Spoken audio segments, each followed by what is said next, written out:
Sama-sama ang lahat, nasa kahit na anong noise,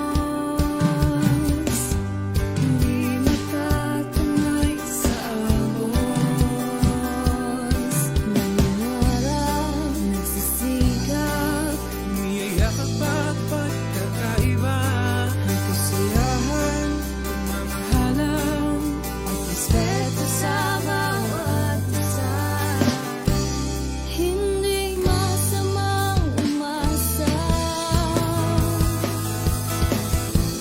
sa pangarap nating magkaisa. Magkakaibang tuwis at lipat-hati, subalit sa muling nagbabalik-balik.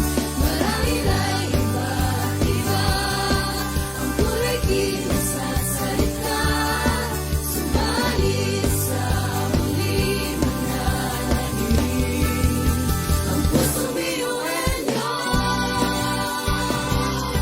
Pusong biyuhelyo,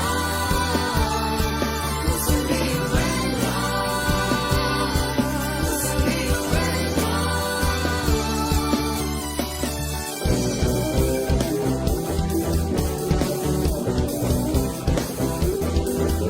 problema. Kahit sobrang hirap na, sama-sama lang hindi magkagawa.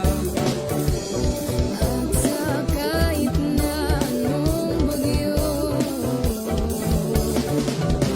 hindi tayo susuka. Magkakaibang tuwis at lipat-hati, subalit sa muling nagbabalik-balik. Marami na'y iba-iba ang kulay kilos at salita, subalit sa muling mananalig ang pusong biyuhelyo. Pusong biyuhelyo, pusong biyuhelyo, pusong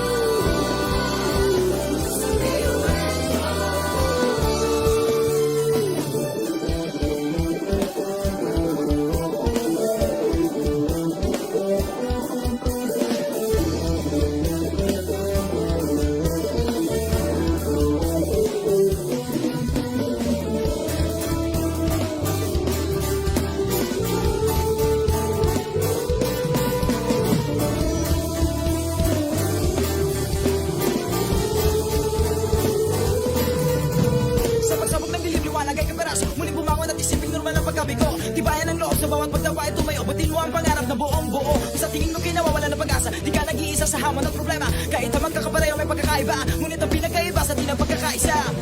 Sulong lang, sabay-sabay sa bundok na matarik. Parang sugat ka na maapakan ng tinig. Diretso lang, kahit gano'ng kalupit, hindi ikot ang segundo sa relo ng pabalik. Tumingin ka sa liwanag na sa'yo'y papalapit. Makinig ka sa katotohanan na aming sinasabit. Madadapa ka minsan, kakayanin mo pa rin dahil ang pusong biyuhan nyo sa data mo sa dilim.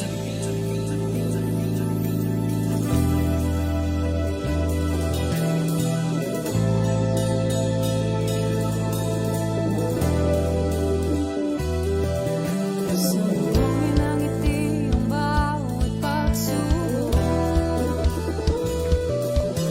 pakinggan mabuti ang bawat pagtibok. Ang pusong nangangarap, biyuhin nyo, Nagsisikap, sama-sama sa pangarap. Kapit busy, tayong mga kakaibang tuwis at lipat-hati, subalit sa muling nagbabalik-balik. Marami na'y iba't-iba ang kulay kilos at salita, subalit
saan tumingala sa bituin ng karunungan. Pag sinabing biyuan nyo, hindi yan uurungan. Dugo kasun, ating tinataglay, ilabas mo sa baon. Tanin itong ibinigay sa tinadya sa mga. Kumbaga, iba ka sa kanila, kundi ka nang ilawa patuloy niyan. Kanta. Mga talento natin na iba-iba, sa pamumuno tayo'y nagiging isa. Sa serbisyo, hindi nagsusukuan. Kahit di na kaya, ay kakayanin pa.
Please be reminded to turn off your microphones throughout the session. Rest assured that you will be given the chance to raise your questions later on during the open forum. Also, for attendance monitoring purposes, kindly use your real name or complete name instead of the name of the device that you are using. Thank you. So to formally start our webinar, we will have the singing of the Pambansang Awit through an audiovisual presentation.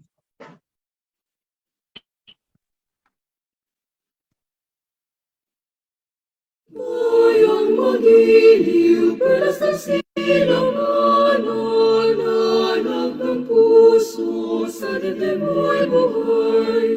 Lupang hinirang, duyan ka ng magiting, sa manlulupig, di ka pasisili. Sa dagat at bundok, sa simoy at sa langit mababaw, may nilagang tulad, awit sa paglayang minamahal. Ang kislap ng matawat mo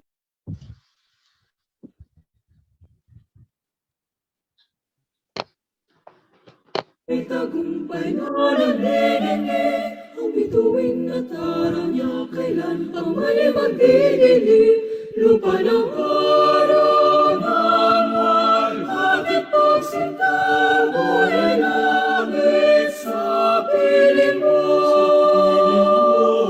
Aming ligaya na pamay mga pirang mamatay ng dahil sa'yo.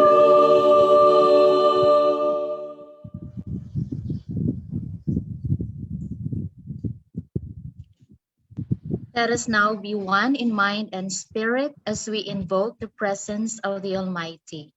To lead a prayer, may I call on the Dean of Bicol University Office of Admissions and component leader of Pagmalasakit, Dr. Henny P. Lumibao. In the name of the Father, and of the Son, and of the Holy Spirit, Amen. Heavenly Father, we come to you today asking for your guidance, wisdom, and support as we begin this virtual conference. Help us engage in meaningful discussion, allow us to grow closer as a group, and nurture the bands of community. Lead us with the light of your vision, that we may put our plans into practice. Fill us with the grace of your Spirit and continue to remind us that what we do today, all that we accomplish, is for the pursuit of truth and goodness and for the service of humanity. Lord Jesus, we glorify you for the countless ways you have blessed our lives. We praise you for your compassion, undivided love, and patience as we grow our knowledge of you through faith and prayer. Bless our families, friends, and co-workers with the gift of kindness, love, and respect. Bestow upon us the grace to share these gifts. Lord, we bring before you these prayers and those we hold silently in our hearts. We ask all these things in your name. Amen. In the name of the Father, and of the Son, and of the Holy Spirit. Amen. Thank you, Ma'am Henny, and happy birthday to you. Tiny seeds of ideas become concrete plans of action when the desire to make a difference is met by tangible and expressed needs of the community.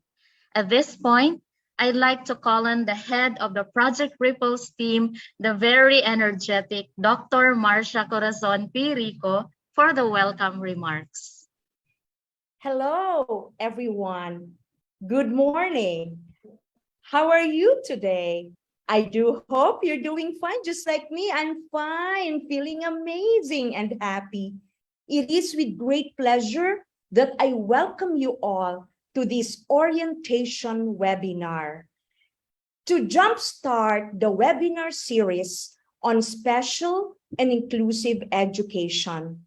This is actually one of the activities under Component 2, Pag-agapay, and Component 4, Pagtuturo at Pag-aaral, of the BUCE extension project called Project Ripples. Okay, this is in partnership with ALCO 5, the Association of Local Community Colleges in Region 5. Now, Project Ripple stand for R, research, I, inclusive education, P, psychosocial support, P, pedagogy, and L, learning. And the ES stands for extension services.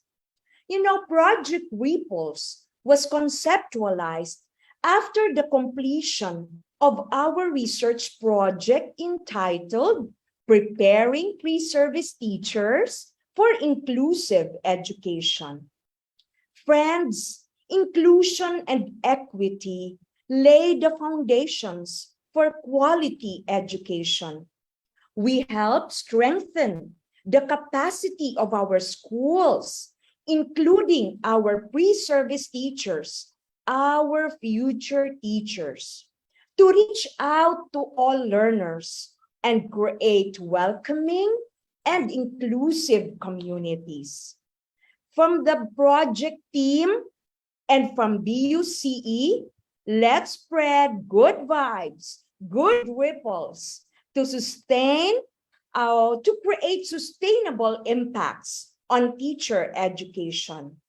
As Karen Salmonson puts it, we create positive ripples every time we offer a kind word, every time we offer loving action, even empowering insights or smiles, because whoever receives it shall pass it on to others. Okay, so enjoy our learning journey today and join us in this webinar series on special and inclusive education. This is Teacher Marcia saying, I love you. Thank you very much. Thank you, Ma'am Mars, for those warm words of welcome. Nothing can be more heartwarming and comforting than the presence of a person who is an epitome of leadership and hard work. Let us now lend our ears to the very supportive Dean of BU College of Education, Dr. Lorna M. Minya, as she gives her message.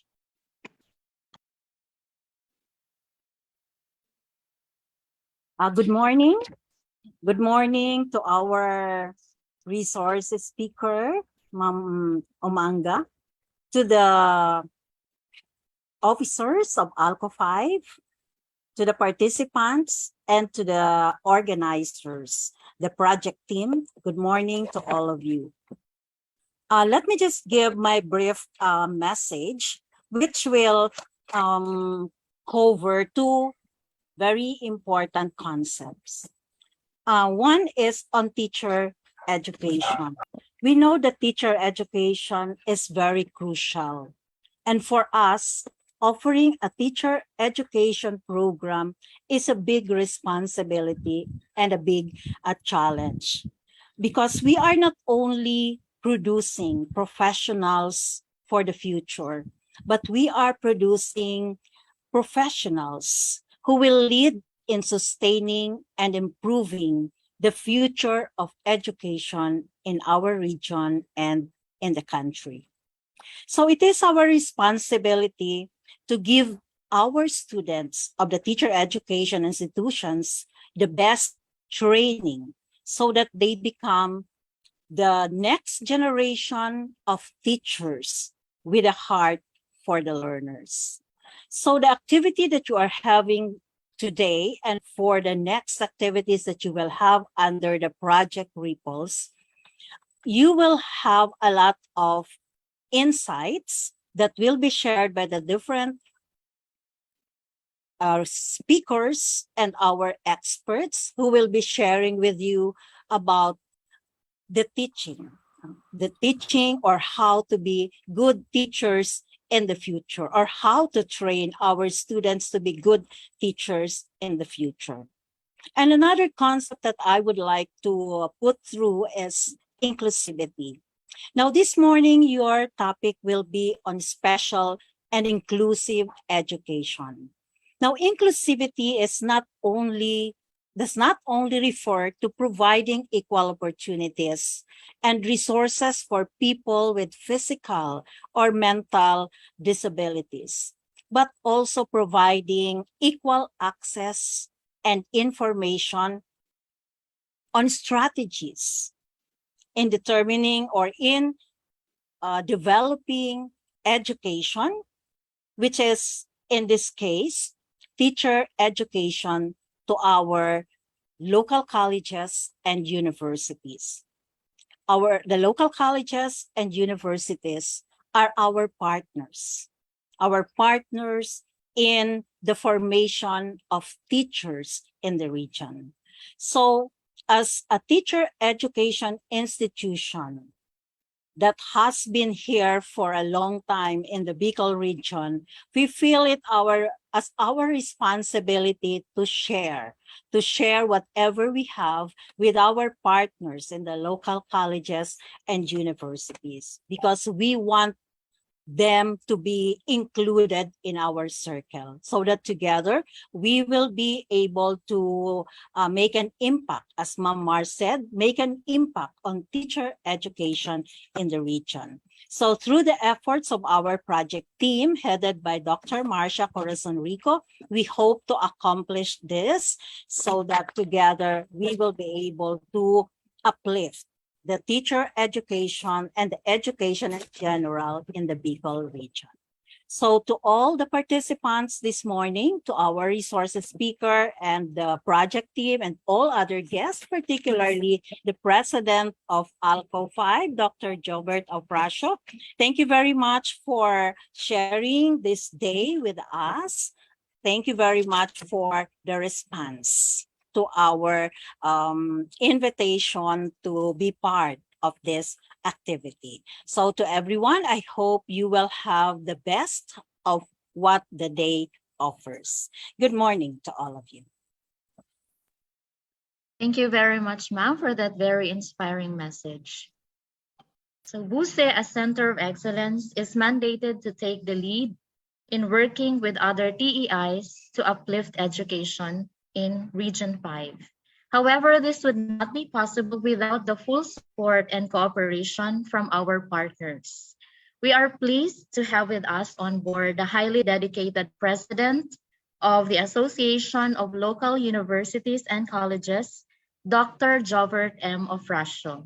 Let us welcome him with a virtual round of applause. Thank you so much, Ma'am Nor, my idol. So, to our Dean of BUSE, Dr. Lorna Minya, and to the Project Ripples project leader, Dr. Marcia Corazon Rico, and to all other members of the Project Ripples. So, to all the ALCO 5 presidents, or the LUC presidents who are here, and to the faculty, students, and of course to our other audience on Facebook Live. We are so happy. The ALCO 5 is very much grateful of this opportunity to have strong support from the Bicol University College of Education as the Center of Excellence on Education here in Bicol region. We are very lucky in the local colleges and universities because we are given the opportunity to develop our future educators, and not just educators, but we must accept that we are inclusive educators, because we are not just preparing you to have students with these kind of abilities on a regular classroom, students with abilities that you have prepared for in your major, but we are here to develop in you that inclusive education passion for you to accept all kinds of students, those students with special needs, especially that we are now mainstreaming these students to the formal education. And it's very timely that the Bicol University College of Education has provided us the opportunity to further improve your knowledge and understanding about inclusive education.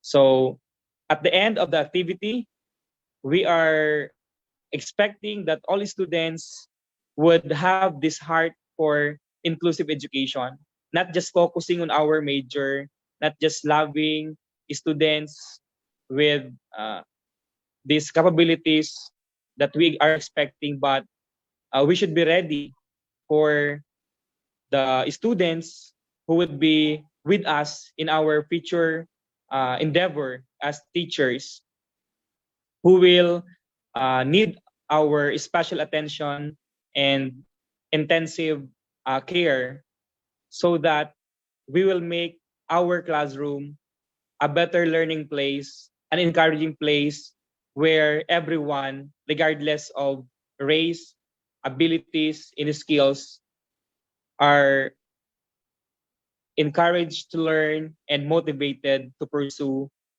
learning, especially the lifelong learning.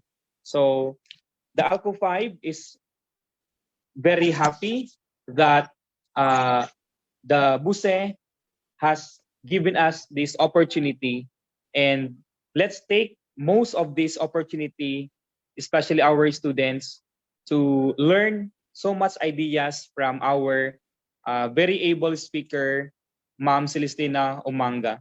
So I know that she has all the expertise about this matter, and she can provide all the technical aspects of handling special or special education, catering the special education to our learners. So with that, thank you so much, and let's enjoy the series of meetings or series of seminars here with us given by the BUSE. Thank you and good morning.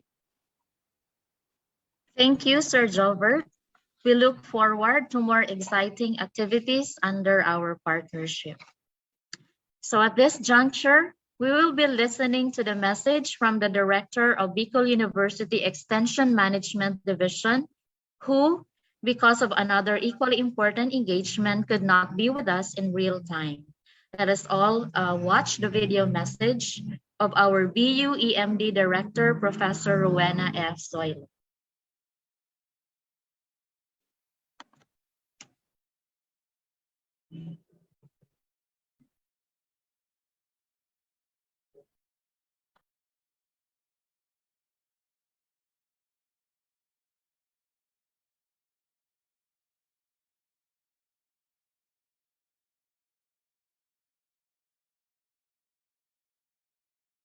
To the Dean of the BU College of Education, Dr. Lorna Minia, BUCE faculty and staff, program, project, component leaders of the Project Ripples, Research, Inclusive Education, Pedagogy, Psychosocial Support Learning Extension Services, headed by Professor Marcia Rico, the Component 2 Leader and BUCA Extension Coordinator, Professor Rafael Buemia, participants to this Capability Enhancement Training on Pag-Agapay, our inclusive education program for pre-service teachers from the local community colleges in the Bicol region, other guests, ladies and gentlemen, good morning.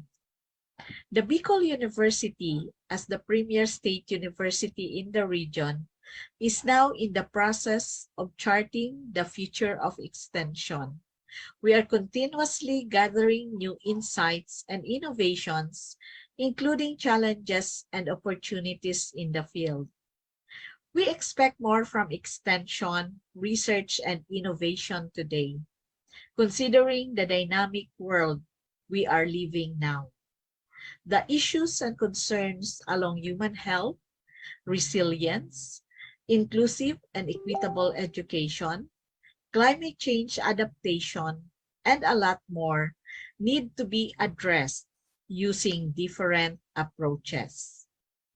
The Project Ripples, particularly this component 2, Pag-agapay, is very timely and relevant in addressing the learners with special education needs. While there are already policies along inclusive and equitable quality education for sustainable development, here in the Philippines, President Duterte, before the end of his term, signed on March 11, 2022, Republic Act 11650, an act instituting a policy of inclusion and services for learners with disabilities in support of inclusive education, establishing inclusive learning resource centers of learners with disabilities in all school districts, municipalities, and cities, providing for standards, appropriating funds therefore, and for other purposes, where no learner shall be denied of admission based on their disability. The law provides that all schools, whether public or private, shall ensure equitable access to quality education to every learner with disability. As a result, there is a need to capacitate all stakeholders using the multifunctional approach where the forerunners of these Project Ripples have to educate parents, community partners, school administrators, and of course, our pre-service teachers. As future teachers, you are gradually being prepared to a bigger role that you have to play as educators. In the recently concluded 51st National and 12th International PAFTI Convention, I also gained more ideas from its theme on inclusive and equitable education in the new normal. To quote Dr. Marie-Therese Angeline P. Boscos of the University of the Philippines College of Education, from her topic, Promoting Resilient and Inclusive Education in the New Normal, she said, education becomes resilient when it is inclusive. Another speaker mentioned that the journey to being inclusive starts with the awareness of our differences, our biases, and confronting those biases. We have to prepare a universal design of learning by providing multiple means of engagement, representation, action, and expression. After decades, extension as one of the functions of higher education institutions will continue to play a vital role in the society, not only as a bridge between the academe and the society, but in transforming our clientele by providing capacity-building programs and projects like the Pag-agapay of Ripples. In the new normal, we deliver our services either face-to-face or online. The digital methods in extension is also making our work more efficient, allowing us to reach for as many clients as possible. Again, to the program, project, component leaders, my congratulations for coming up with this laudable project. Indeed, the ripples that you are creating is making a difference in the lives of our pre-service teachers, the in-service teachers, the learners with special education needs, their parents and families, the community colleges, our country, and the whole world. Thank you, and God bless us all.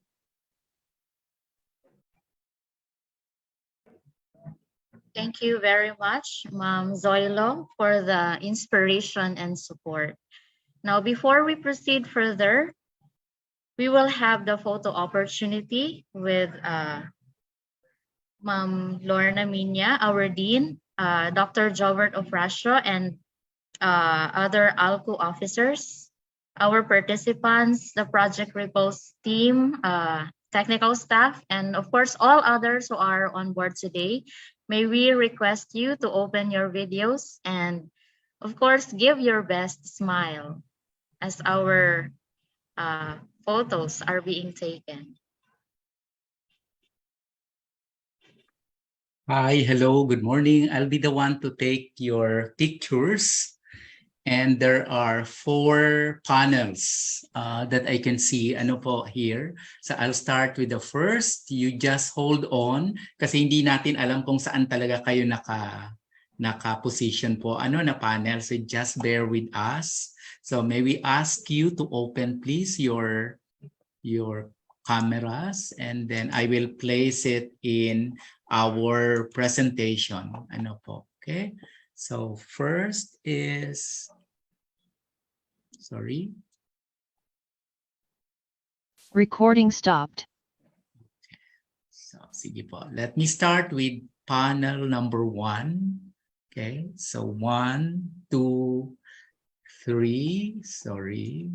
If you can follow the example of our resource person, that's the universal symbol that is very important to all of us. So I'll place this first here. Okay, then we have, okay, 1, 2, 3. Okay. Then we have, sorry, the second panel now. Okay. 1, 2, 3. Okay. Karamihan po ay naka-close yung camera na dito sa second panel. I don't know why. Pero just the same, kukunan po namin ng pictures pa rin. Okay. I move on to the third panel. Okay. Kindly open your camera. Ano po? Okay. So 3, 2, 1. Okay. Then we have the last. Okay, for the last. Okay, let me move on to the fourth panel.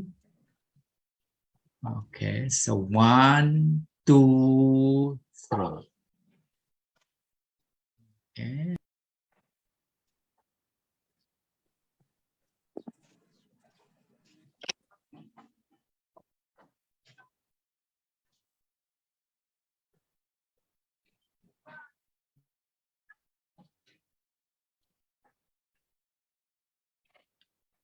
Okay na po, Sir Pop. Thank you very much. Thank you very much, everyone. So for the mechanics of the webinar and introduction of the resource person, please help me welcome our very active Extension Coordinator of BUSE and Component Leader of Pag-Agapay, Professor Rafael B. Buemia. Sir?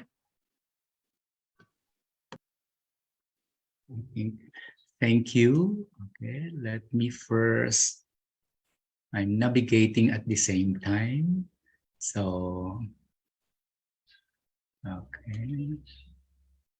So, dalawa po kami ni Ma'am Nori na naka-spotlight. Magandang araw sa inyong lahat. First, let me say good morning and thank you to the President of the Association of Local Colleges and Universities of the Bicol region. for accepting our invitation to be partner with this extension project, whose originator, the idea came from the research conducted by a team headed by our very, very active Professor Six, Professor Marcia Corazon P. Rico, without whom wala po itong ating project na ito po. Okay? So pasalamatan din ko po si Dr. Marcia Rico for coming up with this very unique and laudable idea of coming up with a research, and then from the research, ito na nga po yun, okay? So my task given is to, I think, let me see, nandito ba yung aking, hindi, nandito sa kabila, sorry about that, okay? Mechanics of the webinar series on special and inclusive education. Bali po, dalawang component po ito. Baka po nagtataka kayo kasi ang nakalagay lang po ay component 2. Nagkataon po kasi that we need to document each of the component, and I am the component 2 leader. Kaya po, yung documentation na ito nakalodge sa component 2. But this is together with component 4, if I am correct, ni Ma'am Marcia po. Ang component 2 ay para sa mga pre-service, samantalang yung hawak ng ating project leader na component ay para sa mga faculty members at teachers po. Okay? So magka-tandem po kami talaga palagi ni Ma'am Marcia. Kapag merong mga activities, wag kayong magtaka kung bakit kaming dalawa yung magkasama palagi. The other components malalaman nyo later. Okay? So this component will offer capability enhancement trainings, virtual or face-to-face, focusing on special and inclusive education. The pre-service teachers, who will soon be student teachers, will be the participants. The trainings will revolve around felt needs along strategies in teaching LSENS, accommodation and modification, and preparing IEP for LSENS mainstream in classes. The professors or teachers handling the course Foundation of Special and Inclusive Education will also join the students. So ito po yung component ni Ma'am Marcia po. Yung focus niya po ay matulungan yung ating mga faculty members. Samantalang ako po sa component 2, ang focus ko po ay yung pre-service teachers. Okay? The general objective of the entire project is stated in the first part of this slide. The project hopes to enhance the pedagogical, content, technical knowledge, and skills of both pre-service and in-service teachers in community colleges in the Bicol region, offering teacher education programs along instruction, research, extension, and student support and services. This is for the entire project po. So sa akin, ang kukunin ko po lang po ay related doon sa component ko along pedagogy, kaunting content, tapos yung skills, related to special and inclusive education. Specific to component 2, we have these two specific objectives: to prepare training design based on felt needs of pre-service teachers for the conduct of different activities for the inclusive education program, and to ascertain the effectiveness of the IEP program in enhancing the teacher's content, pedagogical and technical knowledge and skills relative to teaching LSENS and establishing inclusive classrooms. The modality, as you have known, is a webinar series. So it will be online. But depending on the issuance of the relevant government offices that handles the pandemic, then we will make our decision related to modality. But currently, ang alam natin ay webinar series po ito. Okay, related to the participation, this is the mechanism for that and the requirements. Initially, webinar series 1, this one, entitled Special and Inclusive Education and Introduction, is the prerequisite for participants to continue and to proceed. Okay? So it's a the first set of activities is related to special and inclusive education po, of component 2. To continue your participation in component 2, you are required to self-enroll in the Google Classroom. And thank you very much. I have now, I think, around 126 or 30 participants enrolled in the Google Classroom for that component, using your personal Gmail account and the class code YIVU6 and 5. Ipinadala ko po ito doon sa lahat ng nag-pre-register na ipadala ko po itong class code na ito. So it's up to you whether you would like to come on board and be part of that Google Classroom. All succeeding information about the webinar series will be given through the Google Classroom, including the links for registration and evaluation of those succeeding webinar series. At the end of each webinar, you are required to answer a short reflection question and to evaluate the session. In our case today, instead of a reflection question, you will answer the post-test. Okay? The link to the next session will only be issued to you upon completion of those 2 required tasks. This is to be done in the Google Classroom. So lahat, yung mga nasa Google Classroom po, napadalhan na po namin sila ng post-test. Ngayon po, naipadala na po sa kanila yon. Okay? Now, so yun po yung yung ating the duration of the entire project is until January 31, 2024. So mahaba-haba po yung ating engagement. So we'll be preparing a lot of activities based on the TNA that you answered. Around 1,053 answered our training needs assessment, and then from there we will call up and then come up with the relevant activities based on your needs. Required asynchronous activity, meron po tayong, para po makaproceed kayo sa Filipino Sign Language, meron na pong na-post na mga gagawin nyo po doon sa Google Classroom. So I encourage you, if you would like to proceed, to please enroll kasi nandoon po yung asynchronous activities. Meron na po atang 2 o 3 po. Okay? So napakahalaga na mag-enroll po kayo doon. Using your personal Google account. Okay? Again, makikiusap po ako sa inyo kasi napansin ko po na matagal-tagal yung response. Baka sabi ko hindi chine-check yung email. I encourage you to regularly check your email po. And then you can visit our Facebook, Busi Extension Office. You can find it in the cyberspace. Just search kasi nandoon po yun. Or you can visit my own personal Facebook page, Rafael Barceliano Buemia. Meron pong isa pa po akong page, FB, Rafael Buemia. Personal po yun, tinatag ko yung nanggagaling sa Rafael Barceliano Buemia. Okay? But my main work-related Facebook is Rafael Barceliano Buemia. Okay, this ends the first task assigned to me by our team. I will now proceed with the second and, as we welcome our very own resource person for this particular set of activities. Mrs. Celestina A. Omanga. Okay.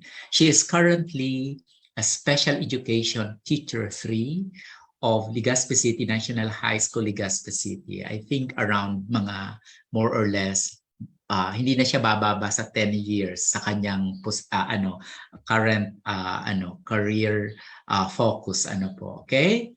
And hindi ko na po babanggitin yung kanyang collegiate background kasi hindi naman siya makakarating sa SPED kung hindi siya nagdaan sa masusing pag-aaral hanggang matutunan niya nga po itong sign language. So she proceeded not only with a bachelor's degree in education but graduate level pa rin po. Okay? Ang gusto kong ipagyabang sa inyo, siguro nag-iisa lang siya dito sa Legazpi. She is a registered interpreter, for the deaf. Okay? Tapos certified sign language interpreter siya. Take note ha, from 2002 to date. Okay? She is she's a licensed teacher since 1992. She is a regional trial court and prosecutor's office official court sign language interpreter from the 1st to the 3rd district. And also she covers the 1st and 3rd district, I think, of Albay. Okay, from 2000 to date. And take note, she is on-call sign language interpreters to the following offices: DSWD, at pwede siyang national, regional, municipal, city. Nakalagay po dyan sa kanyang professional engagement since 2000 also to date. So she is also on call with the PNP, PRC, Civil Service, the National Council for Disability Affairs, the Commission of Human Rights, and the Department of Interior and Local Government. Okay? But ako po, ang pinaka-proud ko po na natutuwa ako na ipakilala siya kasi kababata ko po ito. We grow together in that barangay 24. And I have seen her transformation. So friends, ladies and gentlemen, let us hear directly from, I think, the only expert currently na nandito sa Legazpi na reliable talaga for the legal background of the Filipino Sign Language, which we are going to learn around, I think, January, if our timeline should be followed. Friends, help me welcome Mrs. Celestina A. Omanga, SPED Teacher 3, Legazpi City National High School.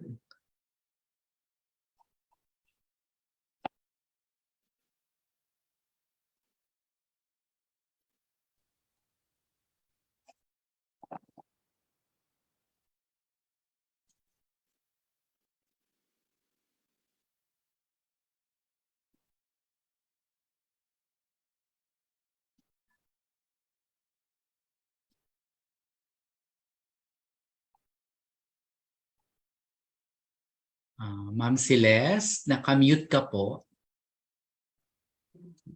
Oh my God, sorry. Okay na po ba? Okay na po. Okay, sorry. Okay. So, Smile Recording in is the progress. Universal Language of Kindness by William Arthur Ward. This is one of my favorite quotes in dealing with our deaf brothers and sisters. Okay? Indeed, warm and genuine smile is our gateway to the world of silence, the world of the deaf. Good morning, everyone. I am very much humbled and to be chosen as your resource person in this laudable project. And I want to congratulate the team for this very much. I really appreciate this project. Thank you very much for this endeavor. I know that most of you, if not all, are pretty much excited to learn this new language, the Filipino Sign Language, or the FSL. But before that, we must know and understand first the law on FSL to better understand why we should learn it. However, let me give you first a capsulized introduction on FSL. Where did it originate? Who was its main author? Who approved? And when was it approved? And so on and so forth.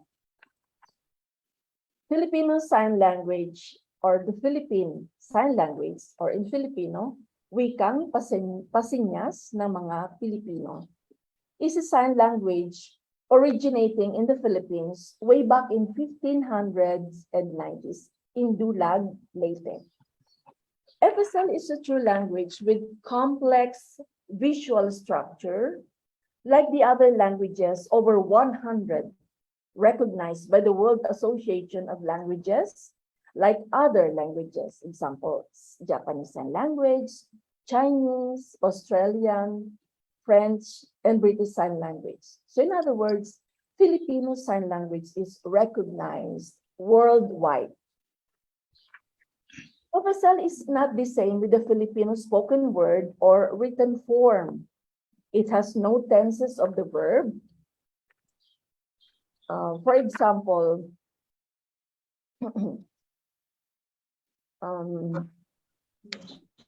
root word cook. I'll give you an example. This one is cook. Okay. So in FSL, even in the present tense, past tense, and future tense, okay, sign language class or another type of this one. Okay. So you are just going to add what you say. We base the base or the root word is cook. So we use I am cooking now. So you just add now. I will cook, or I will cook later, or I'm going to cook tomorrow. So ganun po yung pag-sign sa using FSL. So magkaiba ang written form ng Filipino spoken word and written form sa Filipino Sign Language. In other words, Filipino Sign Language is a unique language with its own grammar, syntax, and morphology. It is neither based on or nor resembles Filipino or English. Now, to give you a short background on FSL law and how it came to be, it was developed as a legislation from 2008 to 2012 in relation to the UNCRPD, or the United Nations Convention on the Rights of Persons with Disabilities. After having that on the international platform during the International Rights of Persons with Disability, we had that recognized. In 2012, House Bill number 450 was introduced in the Philippine House of Representatives by Representative Antonio Tino of Party List ACT Teachers to declare Filipino Sign Language as the national sign language of the Philippines and to mandate its use as the medium of official communication in all transactions involving the deaf and the language of instruction of deaf education. And on September 2018, Senate Bill 55, sponsored by Senators Nancy Binay, Sherwin Gatchalian, Chis Escudero, Bam Aquino, Lauren Ligarda, Joel Villanueva, Cynthia Villar, and Juan Miguel Zubiri passed on third and final reading. And on October 30, 2018, Republic Act 1110-6, or the Filipino Sign Language Act, was signed into law by then President Rodrigo Roa Duterte, declaring the Filipino Sign Language as the national sign language of the Filipino deaf. Okay, we will just focus on sections 3, 4, 9, 11, and 14. Section 3 deals with the Filipino Sign Language as the national sign language. Section 4, FSL in all other public transactions, services, and facilities. Section 11, promotion of FSL. And Section 14, strict monitoring and implementation of this act. And also, we will tackle the DepEd Order number 72, Series 2019, as of July 6, 2009, inclusive education as a strategy for increasing participation rate of children. Okay, so we come now to the Republic Act 1110-6, This is an act declaring the Filipino Sign Language as the national sign language of the Filipino deaf and the official language, sign language of government in all transactions and mandating its use, sorry, in all transactions involving the deaf and mandating its use in schools, broadcast media, and workplaces. Okay, as we go to its section 3. Sorry, may sipon. Okay. So this section 3, Filipino Sign Language as the national sign language. Filipino Sign Language, hereinafter referred to as FSL, is hereby declared as the national sign language of the Philippines. The FSL shall be recognized, promoted, and supported as the medium of official communication in all transactions involving the deaf and as the language of instruction of deaf education, without prejudice to the use of other forms of communication, depending on individual choice or preference. Okay, as such, what we are doing now is accepting it, learning it first before we can promote it. Okay. So by learning it with the heart, we can be able to use it, and by then we become promoters or advocates of this national Filipino Sign Language. So we are very lucky to have this training on Filipino Sign Language. But first, we must know this law in order for us to accept it by heart, learn it by heart, to be able to promote it by using it in our communication or dealing with our deaf brothers and sisters. I underlined here that without prejudice to the use of other forms of communication, depending on individual choice or preference. Kasi po yung ibang deaf, lalo na yung mga may edad na, hindi nila tanggap or parang nasa process pa sila ng pagtanggap nitong Filipino Sign Language. Kasi nakausap ko yung isa naming co-teacher, former co-teacher na deaf himself. Para sa kanya, hindi raw maganda itong FSL. Kasi daw sa area ng education, paano daw matututo yung mga bata learning correct grammar using FSL. So I explained it to him na itong FSL ay gagamitin lang po natin sa communication. But in the classroom situation, kailangan pa rin natin i-insert yung tinatawag nating signing exact English para ma-improve ang kanilang grammar. So, ibig sabihin po, kahit po yung mga deaf community, some of them are still hesitant. Not all of them, only some of them, especially the adults, are hesitant for this, or I mean, in this Filipino Sign Language. But in time, they will understand the importance of this FSL. As we know, kasi yung FSL, I mean, yung deaf community, ay maliit lang po. So kapag na-orient na sila, especially sa mga deaf in the provinces, in different regions, ay sila mismo ay maunawa nila ang purpose or the main objective of this Filipino Sign Language na para rin po ito sa kanila. Actually, ang nakipaglaban dito ay ang talagang deaf community in the national level.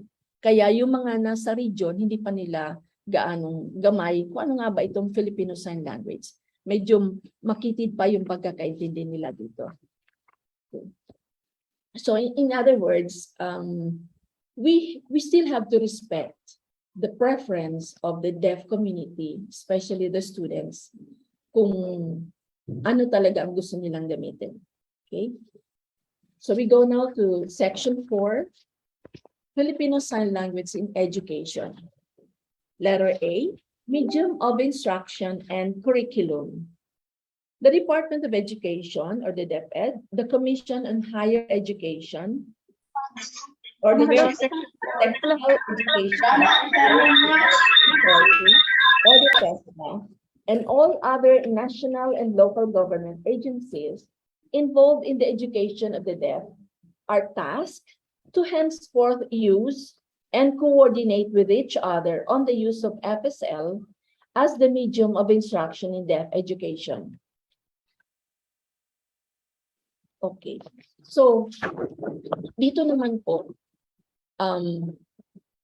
as I've mentioned a while ago, when we are dealing with the deaf inside the classroom, FSL, we use only FSL in the conversation aspect.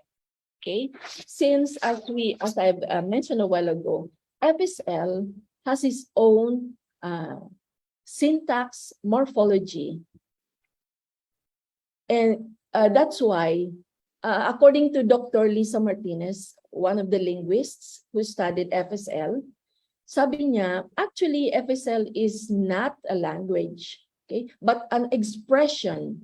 Okay, kaya nga, ang ginagamit na mga sign language na mga parents with born deaf children ay itong homemade signs. Ito mga homemade signs or natural signs, ay ito na po yung Filipino Sign Language. Okay. Ang ibig sabihin, kapag ginamit po natin ito sa classroom or in dealing with them, we use the simpler form. Actually po, yung marunong na tayo to some extent ng Filipino Sign Language kasi gagamit tayo ng mga natural signs. For example, okay, great job. Okay, and then other natural sign languages that we use every day. And for instance, you forgot using sign language, you forgot the sign of that particular word, you can communicate with them through writing. Okay, so what I'm trying to say is, FSL is not a burden. Okay? Hindi ito burden sa atin. Kasi ginawa ito or pinustro ito ng deaf community and with the help of our senators para makapag-communicate tayo sa kanila in our simple or ordinary languages. Okay? Kaya ang ibig sabihin, kahit hindi po natin ma-memorize lahat ng sign languages, meron na masimple at natural na paraan para maka-communicate tayo sa kanila. Okay? But when we talk of classroom instruction, classroom teaching with the deaf, kailangan din po nating pasukan ito ng signing exact English for their improvement in grammar when we talk of grammar. So ulitin ko po, in classroom instruction, gagamitin lang natin itong FSL or Filipino Sign Language sa pag-communicate, pag-explain, pero kapag grammar na pag-uusapan, we, the interpreters, the special education teachers still insist on using the signing exact English. Kaya nga nag-oppose dito yung ibang adult deaf na gusto mag-improve ang grammar ng deaf dahil nga ang Filipino Sign Language ay hindi talaga siya nagfo-follow ng correct grammar. Okay. So now we proceed with the next section. Letter C. Sorry, letter C. FSL in teacher education programs. In the context of inclusive education and universal design, the learning of FSL shall be a curricular or co-curricular offering in teacher education programs as deemed appropriate. So, I am very glad, and I really commend the team, the Ripples, Sir Buemia, Dr. Corazon Penetrante, for insisting to learn the sign language, the Filipino sign language, because in doing so, you are, should I say, you are now promoting the Filipino sign language in accordance to the mandate of this law. Sumusunod na kayo sa mandate nitong Filipino Sign Language, at in a way you are not just accepting it, but you are already promoting the Filipino Sign Language. So it is your prerogative to study, learn, use, and promote this Filipino Sign Language, but to some other colleges, for instance, they are not accepting deaf learners. They have the option not to study FSL. But yun nga, sabi ko, mas maganda sana na habang wala pa silang estudyante na mga deaf, ay pag-aralan na nila, ihanda na nila, hindi lang yung kanilang mga teachers, but also their staff, because we never know, in the near future, they will encounter and they will have deaf enrollees in their institution. Okay, in letter D, training and evaluation programs. All national and local government agencies and centers providing education to deaf students are hereby tasked to undertake regular pre-in-service training and evaluation of their teachers. These shall be designed and taught in partnership with the representative of the Filipino deaf community. Okay, let's take this one by one. Okay. So, you are now on the first step. Okay, so congratulations. Kasi nagsisimula na kayo sa training ng inyong mga future teachers. Kahit hindi nyo pa nga sigurado kung meron nga talagang mag-enroll na mga deaf learners. And I really appreciate that kasi we can encounter deaf not only here in your university. We can encounter deaf in any. So may edge na kayo. Okay, you have now the edge na kahit maka-encounter kayo ng deaf, you are already welcoming them by using this Filipino Sign Language. In doing so, you are welcoming them to the world of the hearing. Kung sila ay world of silence, tayo naman ay world of hearing. So, in just doing gestures, or kahit nga sabi ko kanina, hindi mo pagamay ang Filipino Sign Language, but by just doing gestures, welcoming gestures, you are already embracing this FSL.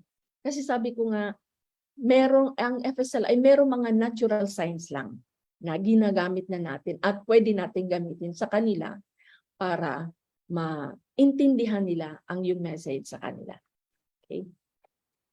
So I really appreciate Bicol University in doing this pre-in-service training.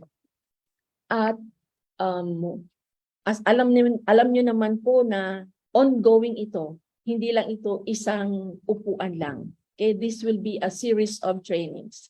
Okay, kaya I know you are very excited to learn, maybe not all of you, and I hope na itong mga a-attend itong pre-in-service training, I challenge you na sana hindi nyo lang ito aralin, kundi gamitin nyo ito. Okay? Paano nyo yun gagawin? Kahit para po, since this is a language, a new language, kailangan nyo itong gamitin, i-practice. Kasi kapag hindi nyo ito pre-practice, ay mawawala ito. kahit nga, believe me or not, kahit nga yung mga dati kong kasamahang SPED teachers, nagtuturo dati sa mga deaf, at ngayon ay hindi na sila nagtuturo sa mga deaf kasi yung isa ay principal na ngayon, hindi na siya nag-handle ng mga deaf. Pagka nag-i-interpret siya, sinabi niya sa akin na may kahirapan na raw kasi nakakalimutan niya ng ibang sign language. So paano pa tayo na bago lang mag-aral nitong FSL? Okay? So kailangan po natin itong i-practice kahit ang kausap mo ay hindi deaf. I-practice mo sa bahay, use it kahit sa mga friends mo, and at the same time tinuturuan mo din sila ng FSL para dumating man yung oras na maka-encounter ka ng deaf in any place, you can communicate with them. Okay. Let's continue. Let's move on. So the University of the Philippines, or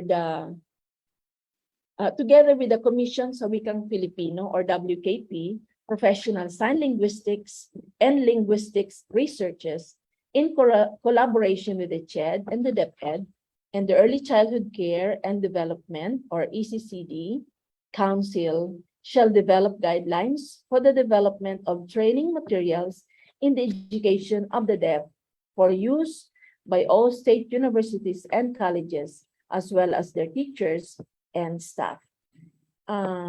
Tungkol po naman dito, actually,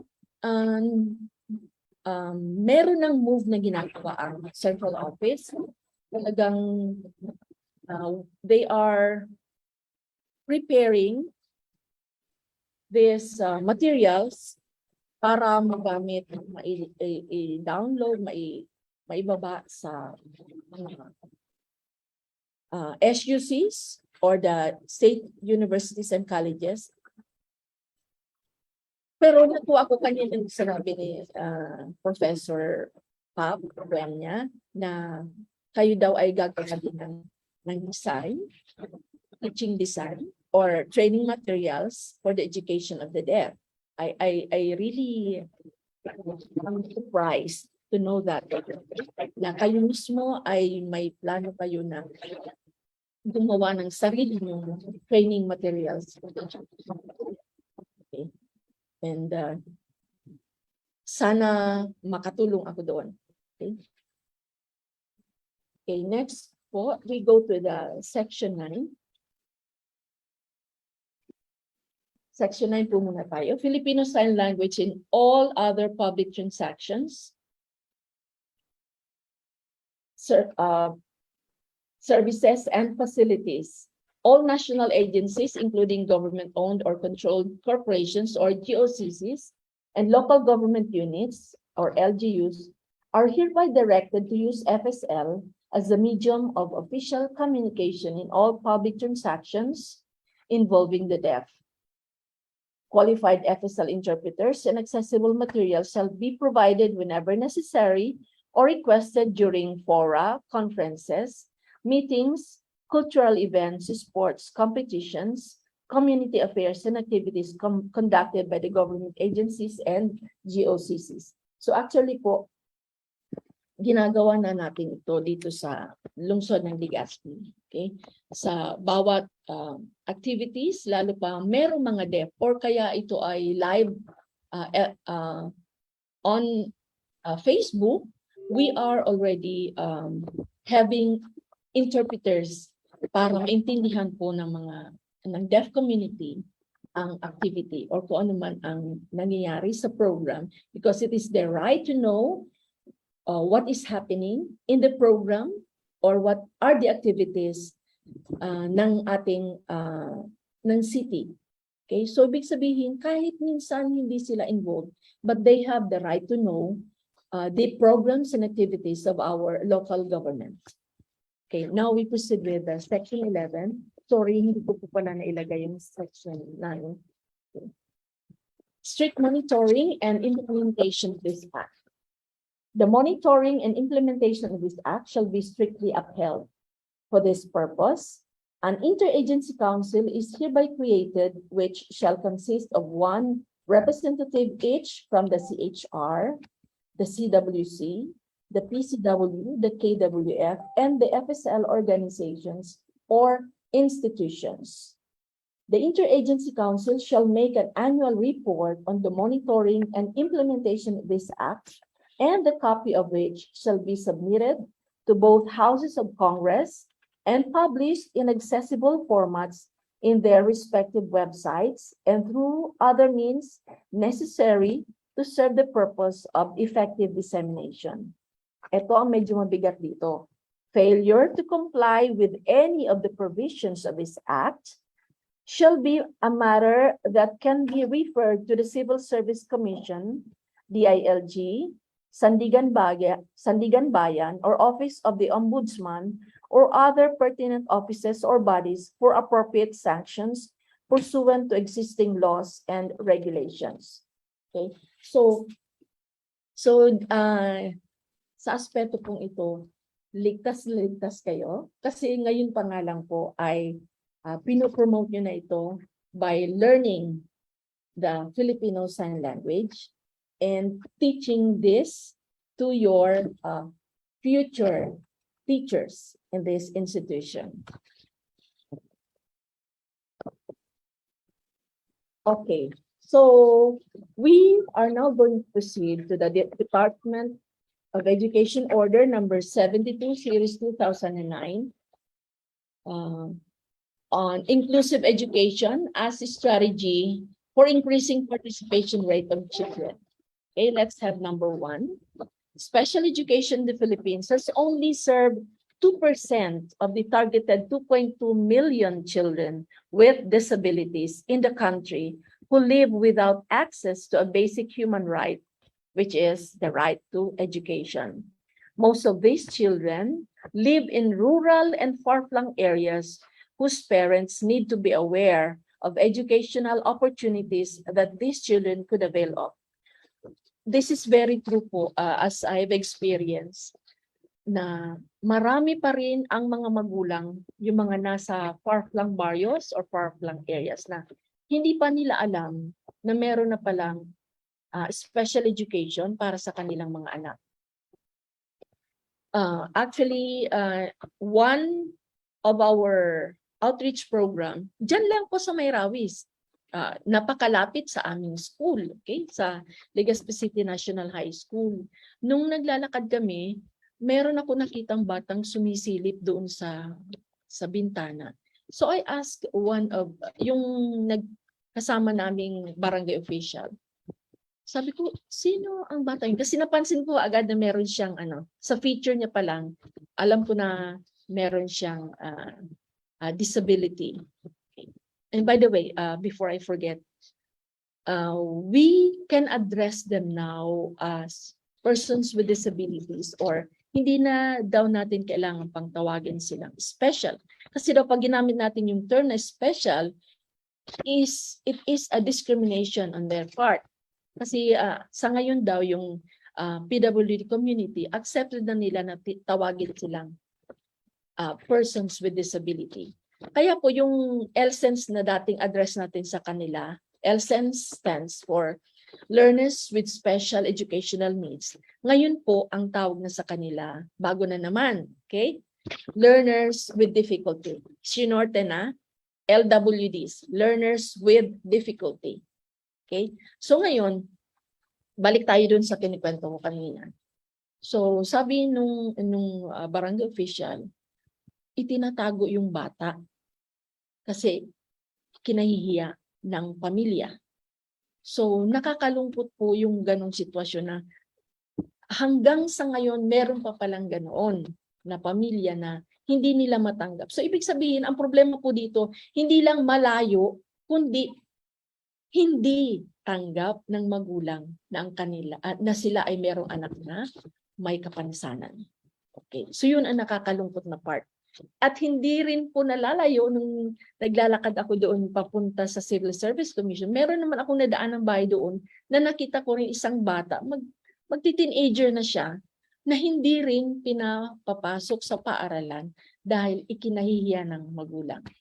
Okay? Yung bata ay merong tawag dito, yung dating tawag natin na Mongoloid. Okay? Ngayon, ang tawag na sa kanila ay children with Down syndrome. Okay? Kasi yung mga children with Down syndrome, pansin mo kaagad na sa kanilang features pa lang, alam mo na she is a child with Down syndrome. Okay? So ngayon, ang punto lang na gusto ko ipakita dito, hindi ito nasiserve itong, kaya 2% pa lang nasiserve natin sa ngayon sa ating community dahil sa dalawang factor na to. Una, hindi alam. Bakit? Malayo. Okay? Pangalawa, yung magulang or yung pamilya mismo ay hindi patanggap na meron silang anak na disabled. Okay? So we proceed with number 2. The Department of Education or the DepEd has organized the urgency to address this problem and therefore guarantees the right for these children to receive appropriate education within the regular or inclusive classroom setting. Inclusive education embraces the philosophy of accepting all children regardless of race, size, shape, color, ability, or disability with support from school staff, students, parents, and the community. So we are doing this hand in hand with the community. Okay? Kasi hindi po kaya ng mga SPED teachers lang o ng mga magulang lang na ma-educate ang kanilang mga anak, kundi ang buong community ay dapat involved dito. So that is inclusive education. Kasi pagka sinabi po inclusive education, hindi lang po involved dito ang school. Okay? Kasabay dito ang internal stakeholders and the external stakeholders. Ito na po yung community. External stakeholders, we are referring to the LGUs, GOs, okay, the local government units, the government-owned corporations, and all the establishments actually. Kailangan natin ang kanilang tulong para sa improvement or pag-embrace nitong inclusive education. Okay. So a comprehensive inclusive program for children with special needs has the following components. Okay? Child find, assessment, program options, curricular modifications, and parental involvement. Dito muna po tayo sa child find. This is very true. Kami po talagang pumupunta, lalo pa nung bago pa lang po yung SPED sa ating lugar doon sa Rawis. Ang pangalan pa noon ay Legazpi City Division SPED Center. Nung kulang pa yung estudyante, talagang nag-child find po kami. Ibig sabihin ng child find, pumupunta kami sa malalayong lugar, malayo man o malapit, para hanapin ang mga bata ito at i-orient yung mga magulang tungkol sa special education. Nung nalaman na nila na meron palang special education na ino-offer para sa mga bata at ito'y libre, marami na po ang nag-enroll sa Legazpi City Division SPED Center. Pero ngayon, wala na po yung Legazpi City Division SPED Center because of inclusive education. Naka-tie up na po kami sa Legazpi City National High School, formerly Pag-asa National High School. Okay? So number 2, assessment. Dito naman po sa assessment, ang tama po talaga, bago sila mag-enroll sa paaralan, kung saan malapit sa kanila, kailangan po dapat meron na silang assessment from the professionals. Okay? Para, anong purpose po nitong assessment? For proper placement ng bata. Okay?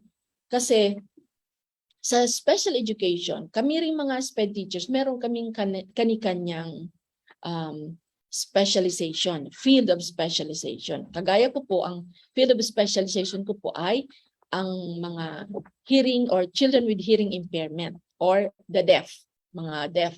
Okay. Speaking of the deaf, nabanggit ko na rin lamang, I want to inform you that using the letter D, capital D, and the lowercase d, Pagka ginamit po natin yung capital D, this refers to, capital D for deaf, this refers to the deaf person himself or herself. Pagka ginamit naman po natin ang lowercase d, ito na po, for deaf, ito na po nagre-refer yung sa kanilang disability. Okay? So, we address them now as deaf. Okay, I want to correct that po kasi marami pa rin sa atin nag-address sa kanilang deaf and mute, deaf and dumb. Ayaw po nila noon. Okay, sila mismo nagsasabi kapag na-invite sila at speaker, lagi nilang nire-reiterate na call us deaf, period. Hindi, wala nang iba. Okay, or kung sa Tagalog, bingi or pipi or bingi. Okay, wala nang iba. Okay. So, and regarding the assessment, bawat paaralan dapat bago tanggapin sa pag-enroll yung bata, maliban doon sa professional assessment, meron pa rin kaming assessment na ginagawa sa school para, kunyari, wala pang dalang result or assessment from the professionals ang mga magulang, meron kami ginagawang pre-assessment. Okay, para for the meantime, mailagay namin yung bata kung saan dapat sila. Kasi may mga kanya-kanya nga kaming teachers na naghahandle sa iba-ibang disabilities. And also, kung halimbawa sa deaf, kailangan na i-assess muna kung ano na yung level ng signing ng bata. Okay? Kasi pwedeng yung bata, through that assessment, nalalaman namin na non-reader pala yung bata. Okay? So kapag non-reader yung bata, hindi siya pwedeng i-mainstream sa regular. Okay? Yun dapat ang rule ng inclusive education. Kasi hindi mo pwedeng i-mainstream yung bata kapag hindi siya marunong magbasa. First and foremost, psychologically, kawawa yung bata. Para siyang nanonood ng black and white movie na hindi niya naintindihan kung ano nangyayari. In every day of her or his life, paliit ng palit yung tingin niya. At lalo siyang na out of place doon sa mainstream class kapag wala siyang naintindihan kahit man lamang yung pinupost ng teacher.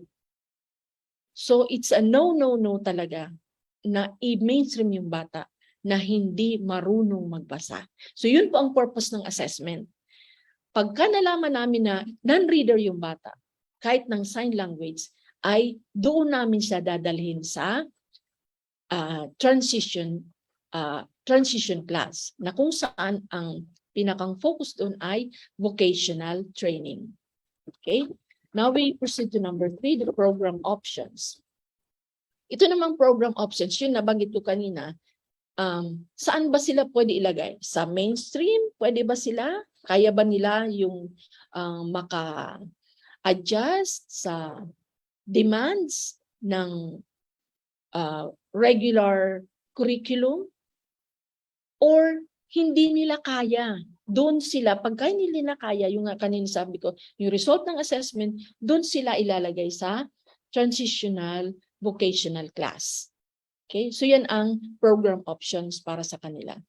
Now, for curricular modifications, dito tayo pumapasok yung CHED, yung Department of Education, elementary man, high school, or tertiary, kailangan natin ang curricular modifications. Okay, ibang topic ito, i-discuss dapat ito ibang topic kasi malawak ito. Pero ang ibig ko lang sabihin dito, kailangan merong curricular modifications para sa mga learners with difficulties na na-enroll o naka-mainstream sa regular classes. Okay?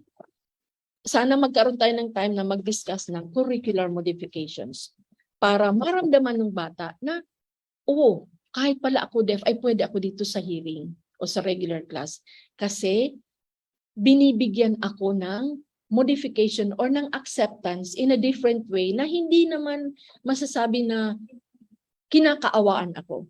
Okay, so we'll discuss on another topic, the curricular modification. Now we proceed with parental involvement. Okay, parental involvement. Alam niyo po ba ang practice namin sa LCNHS o Legazpi City National High School, lalo pa nung meron kaming blind student or visually impaired student, yung magulang ay sinasamahan niya yung kanyang anak. Kasi po yung blind, hindi siya pwedeng mag-aral o mag-mainstream na wala siyang body system o walang kasama. Bakit? Paano siya magte-take down notes? Okay? Pangalawa, paano niya isusulat yung kanyang mga sagot sa mga quizzes, sa kanyang exams? Okay? So, paano siya makaka-cope up doon sa setup ng regular class na wala siyang kasama? Lalong-lalo na sa mobility, di ba? So, hindi pwedeng wala siyang kasama. Bangga siya ng bangga kung saan. Okay? At baka maging, ano pa siya, tawag dito, center ng bullying. Pagtatawanan siya, blind, natakawawa naman, natumba, yung mga ganun. So, kailangan po may body system. Kailangan ang parental involvement. So, yung kinikwento ko kanina, kasama nung kasama nung bata yung nanay niya sa klase. Pero, hindi, baka sabihin nyo, ay unfair, baka yung nanay sumasagot. No, hindi po. Unang-una, nakaupo siya doon sa unahan mismo, sa kaharap ng teacher, para makita ng teacher, maririnig ng teacher, kung tinuturuan siya ng nanay niya during the exams or short quizzes or during the recitations. Hindi po nangyayari yon. Okay? And then, bakit nasa unahan yung bata? Hindi lang yung deaf, kundi pati yung blind. Kasi para, unang-una, madali para sa teacher magbigay ng instruction doon sa bata. O kung kaya naman, para sa mga deaf, yung madali niyang mabigyan, kunyari, susulat niya lang sa maliit na papel yung instruction sa mga bata at ibibigay niya doon. Kunyari, hindi siya nakapag-prepare ng visual material. So, madali niya may ibibigay. And then, ang mga deaf po kasi, madali silang madistract. They are easily distracted. Kaya hindi po pwedeng nandun sila sa ulihan. Okay? Konting movements lang po, distracted na sila. So wala na yung momentum ng learning. Okay? So kailangan nandun sila sa unahan para yung teacher lang yung focus nila. Okay? Now, balik tayo sa parental involvement. Napaka-importante ng role ng magulang sa pag-follow up ng mga lessons ng bata. Okay? Pagdating sa bahay, kailangan nilang i-follow up. Kaya lang ang malungkot po dito, nakakalungkot po dito. Karamihan sa mga magulang ay hindi marunong ng sign language. Okay? That's a sad fact, sad truth. Okay? Nung nag-conduct po kami ng sign language training sa mga magulang, kasi lagi ko nang sinasabi sa kanila during the HRPTA meetings na ang basihan po ng pagmamahal ng inyong mga anak na deaf ay ang pag-aaral niyo ng sign language. Yung iba naniwala, yung iba hindi. So here's the story. Nag-attend yung magulang na isang beses lang pumupunta sa school pag graduation na o kung kaya may award yung anak niya. Isang beses lang. Or at most two times. Nag-attend ito ngayon ng training na kinonduct namin on division level, and actually I'm conducting every Friday sa mga magulang free sign language training. Pero hindi siya nag-attend. Nung unang attention nitong division level, after a week, bumalik siya sa akin. Misty-eyed, umiiyak, halos umiiyak. Sabi ko, akala ko ano nangyari, baka kung ano nangyari doon sa anak niyang deaf.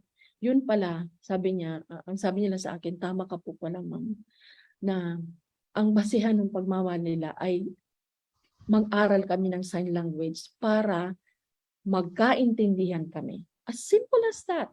Okay?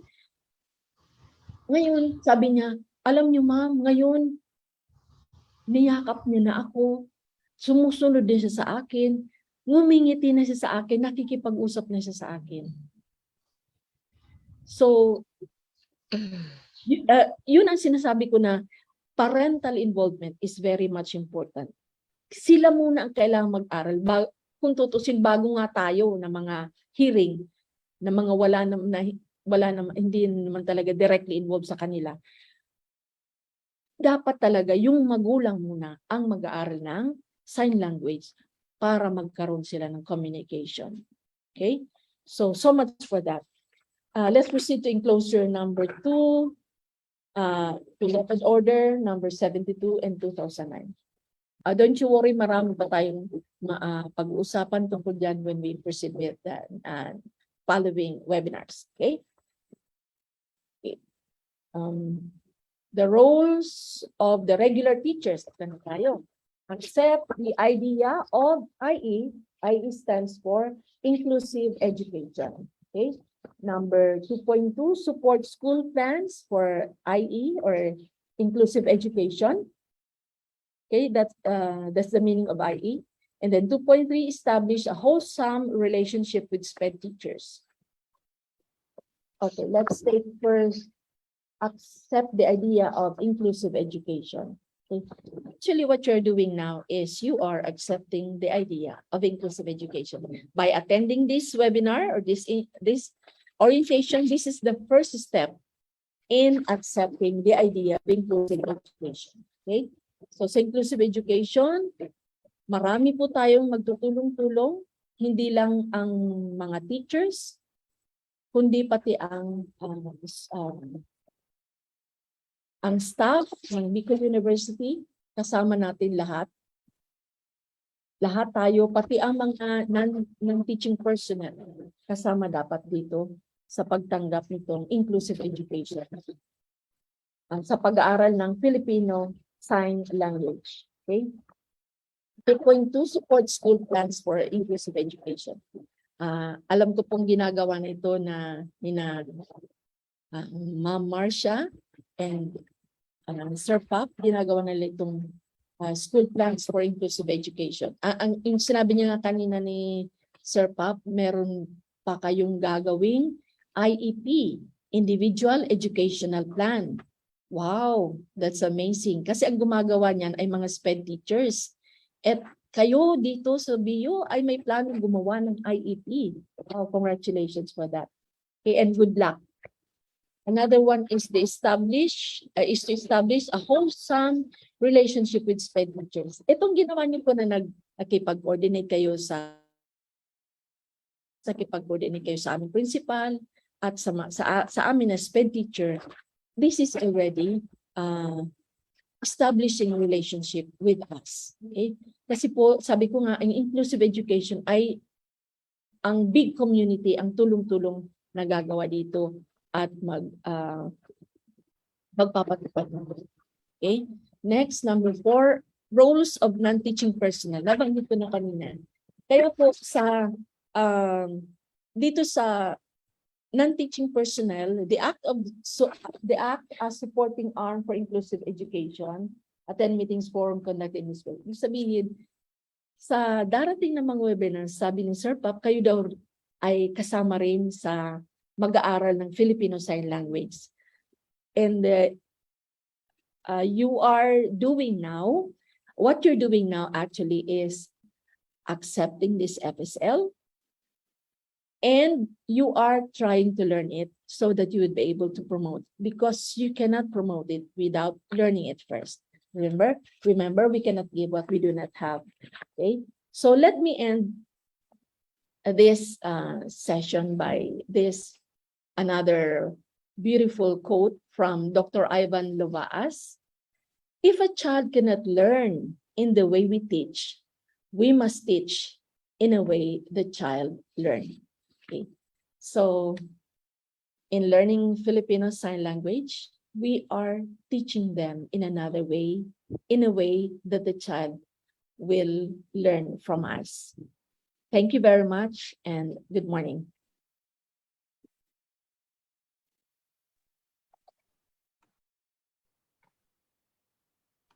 Thank you so much, ma'am, for that very informative, interesting, and inviting preliminary discussion on inclusive education and the Filipino Sign Language.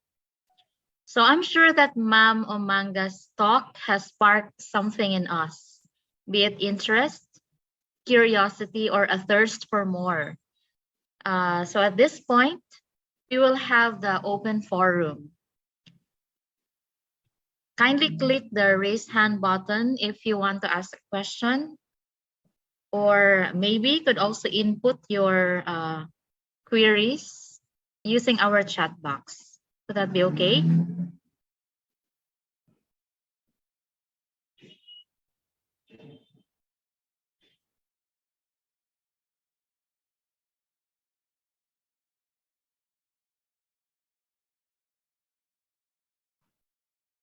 Any questions from our participants?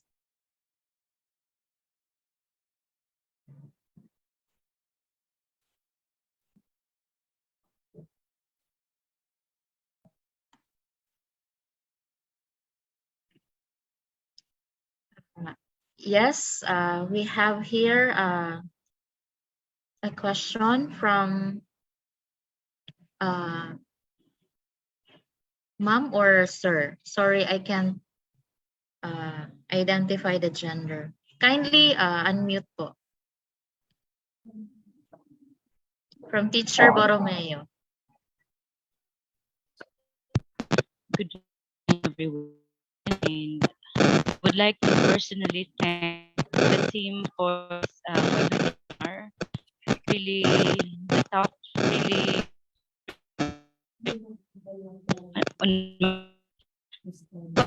with assessment.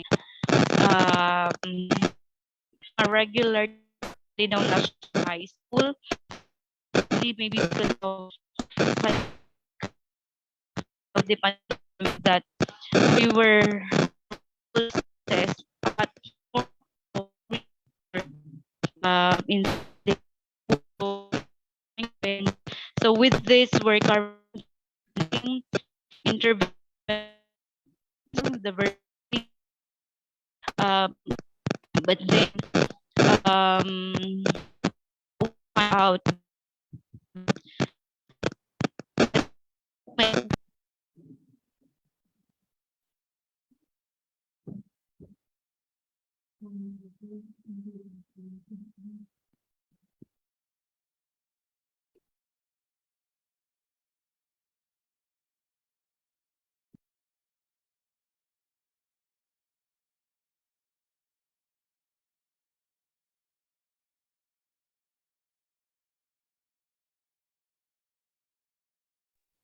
hello po.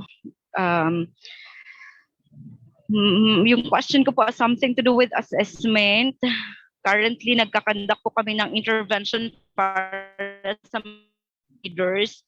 Pero sa kabila po nito, marami pa rin ang mga learners na may very little or without learning, we can say. Kasi alam nila ngayon, kinabukasan, they don't know. So, sabi po kanina ni Ma'am Umangas, yung mga non-readers daw ay hindi pa pwedeng i-mainstream kasi nga kawawa naman talaga sila. Hindi nila maiintindihan yung mga itinuturo ni teacher. So ngayon po gusto namin magpa-assess saan po ba kami pwede namin wino-workout namin ngayon this coming end of November or December. Pero kailangan ko po ng tulong. Saan kami pwedeng lumapit na professional, kanino, para po magpa-assess sa mga learners na ito. Maraming salamat po. Una po, kung kailangan mo nang malaman anong level ng deafness ng bata. Kasi kapag total deaf siya, most probably, mahirapan siyang magbasa, lalo pat hindi pa siya nag-aaral ng sign language. Okay? So, kailangan mo po mag-contact kayo ng person in authority on assessing the hearing impairment of the child. Okay? Actually po dito sa Albay, ang AMEC BCCM ay nagko-conduct ng free training para malaman ang level of deafness ng isang bata. At yung iba pong yung ibang form of assessment sa mga po yun, sa mga doktor, para malaman kung anong particular need ng bata, ano talaga ang disability niya. Honestly, I cannot tell you or point you kung sino ba ang tao ngayon. Kasi ang alam po namin basta, dahil ang hiningi namin sa mga bata ay result na. Okay? Yun ang hiningi namin sa school. Yung mga magulang na mismo ang dadala sa mga professional doctors para magkaroon sila ng assessment sa kanilang mga anak. Kaya yung binibigay sa amin po ay result na para malaman namin yung proper placement para sa kanila. Pero I'm sorry po, as of now, hindi ko po alam kung sino ang pupuntahan ninyo. Okay. Si Ma'am Henny po, pwedeng mayroong mai-suggest sa inyo. Good morning, everyone. I'd like to respond to the question earlier raised by one of the participants. Considering that I am actually connected with one very new center, a wellness center for children with determination. It's actually composed of a team of, it's an interdisciplinary team of specialists composed of a psychiatrist, a psychologist, a counselor, a developmental pediatrician, an occupational therapist, and a speech pathologist. We actually formed ourselves into one team precisely to respond to the need of special children. Na-realize po namin ito lately lang during the pandemic when there were actually parents who were looking for help, for assistance, kung saan sila pwede makapag-assess. Currently, I am the vice chair of the WCCDI. Our chair is Dr. Maria Angeli Morico of BRTTH. So if you wish, please to connect, if you wish to connect to the center, you can either get in touch with Dr. Maria Angeli Morico of Ibalong Medical Center. Kasi for this particular purpose, ang nakikita kong need po ng bata ay developmental pediatrician. No? It's a developmental pediatrician, and we have an ongoing online pediatrician consult and assessment care of WCCDI. For assessment of mental ability, I do it please for the center. I actually do IQ testing, behavioral testing, and personality evaluation. So I think our center would be able to respond to the needs of these special children who our center call children with determination, because we look at them as children with who can actually be helped from disability to strength. Ma'am, thank you so much po. We-need po talaga kami. Actually, yung mga learners po namin nasa regular class,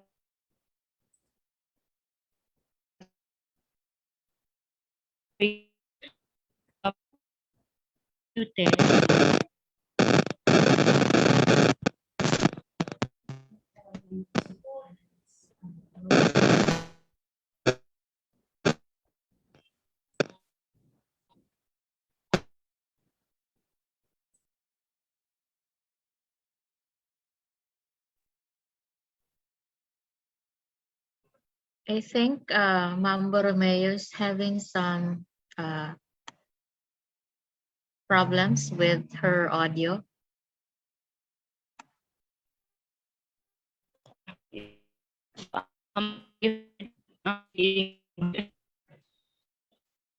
Hello.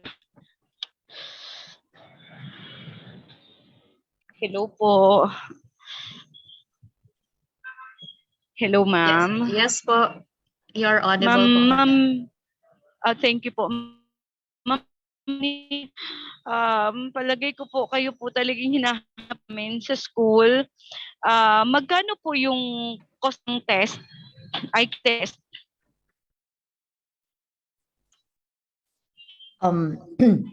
Currently, ma'am, we have a contract. We have a MOA with Legazpi City SPED Ang kamowa po namin ng WCCD ay si Ma'am Noni Conda. No? Si Ma'am Noni Conda. Iba-iba po kasi ang fees, no? The fees are differentiated depending upon the specialist that the child would be recommended to see. For IQ testing, for example, the fee is 1,500 pesos. That's the least actually of the fees. Okay. But if it's going to, if the assessment would require, especially the developmental pediatrician, who is actually currently based at the Philippine General Hospital, UP Manila, Dr. Best. I think I am not yet very sure about how much is her professional fee. But for IQ testing, it's 1,500 with WCCD po. Okay po. Ma'am, kasi ano po, ni-raise ko yung issue na to, yung concern namin with one of the municipal councilor of LGU Malinaw, and asking them to help us provide for the assessment fee, and the councilor of one of the councilors of Malinaw suggested if we can have a MOA also with professional assessors for these learners in order to cater the learners that we have whom mostly cannot really afford the testing fee. Maybe po, ma'am, kailangan ko ng parang personal contact po with you for Yes. further talk para yung oral para sa queries ng mga participants. By all means po, by all means. I think I can cite our experience with Tiwi Central School. Yung Tiwi Central School SPED also requested for assistance from the LGU because there are actually kids who cannot afford the professional fees of specialists. So, to be honest, actually I talked with our team na nung umpisa, we did not actually impute the actual cost, because we needed to respond to the need. Kaya lang, there are also some specialists in our team who would really also tell us na the professional fee is something that they cannot also waive, considering the high cost of test materials, which we make use of in doing our assessment task. So I think I will give my contact number, and I will share with Dr. Morico the developments here so that we can possibly expand our reach and connect with those Yes, please. centers who would be in need of our professional services. So my contact number, please, for those who would be willing to have a MOA with us, it's 0917 559 0471. But all requests for MOA would have to be addressed to our chair, Dr. Angeli Lorbes Morico, medical specialist 3, BRTTH. Ulit yung contact number mo po, 0917 0917 559 0471. 559 04 04 po. 0471. Yes po. Thank That's you correct. po. You're welcome po. Ma'am. Yes, please. Okay, thank you very much. Are there other questions coming from our participants, from our partners? Yes, Ma'am Kate, you raised your hand. Kindly unmute po.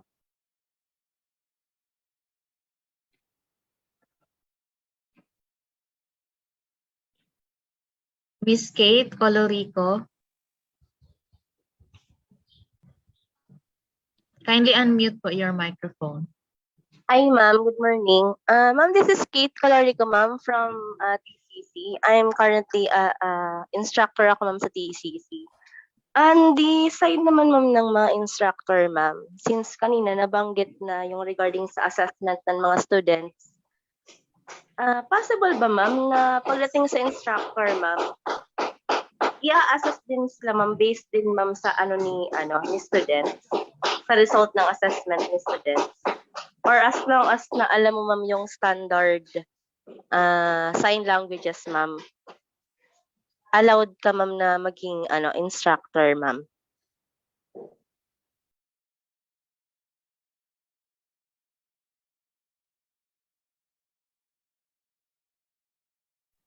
Ma'am Celestina, you are you are muted. Sorry. Okay, ma'am. Sa tanong Hello, ko ma'am. kung kapag marunong man ng sign language ay pwede na magturo sa kanila. Opo. Kahit nga kasi marami tayong ngayong receiving teachers na hindi marunong mag-sign language, but they are obliged, the word is obliged, to teach the mainstream students. So lalong-lalo na po, kapag marunong sign language, then you are capable to teach or handle these children with hearing impairment or the deaf. Okay. Okay, ma'am. Thank you. Welcome po. Thank you po. So I think we can still accept one more. We can still accommodate one more question. And I guess we can reserve the other questions in the next session of ma'am.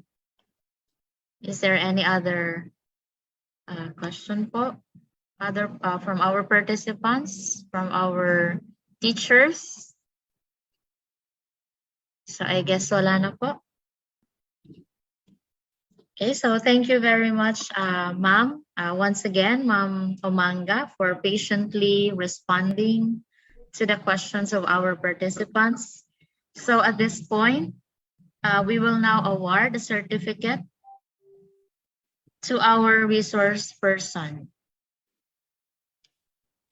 So let me read the citation. Bicol University College of Education, Daraga Albay, Project Ripples Component 2, Pag-agapay, awards this certificate of commendation to Mrs. Celestina A. Umanga, SPED Teacher 3, Legazpi City National High School, Rawis, Legazpi City, for sharing her expertise as a resource person during the orientation for the webinar series on special and inclusive education of the BUCE Extension Project Ripples Component 2 Pag-agapay via Zoom on October 25, 2022, 9 a.m. to 10:30 a.m. Given this 25th day of October 2022 at Bicol University College of Education, Daraga Albay. Signed, Dr. Marcia Corazon P. Rico, Project Leader of Project Ripples. Signed also Professor Rafael B. Buemia, BUSE Extension Coordinator and Component 2 Leader. And signed Dr. Lorna M. Minya, Dean, BUCE. So let us give Ma'am Celestina Umanga a virtual round of applause. Thank you so much, Madam. Salamat po. I'm deeply honored. Thank you very much for this opportunity. And we also award this certificate of participation to our participants for their active participation during this orientation for the webinar series on special and inclusive education of the BUSE Extension Project Ripples Component 2 Pag-agapay via Zoom on October 25, 2022, 9 to 10:30 a.m. Given this 25th day of October 2022 at Bicol University College of Education, Daraga Albay. So this is to be signed, of course, by our very able resource person, Ma'am Celestina A. Umanga, our project leader of Project Ripples, Ma'am Dr. Marcia Corazon Rico, Sir Rafael B. Buemia, and our Dean, Dr. Lorna M. Minya.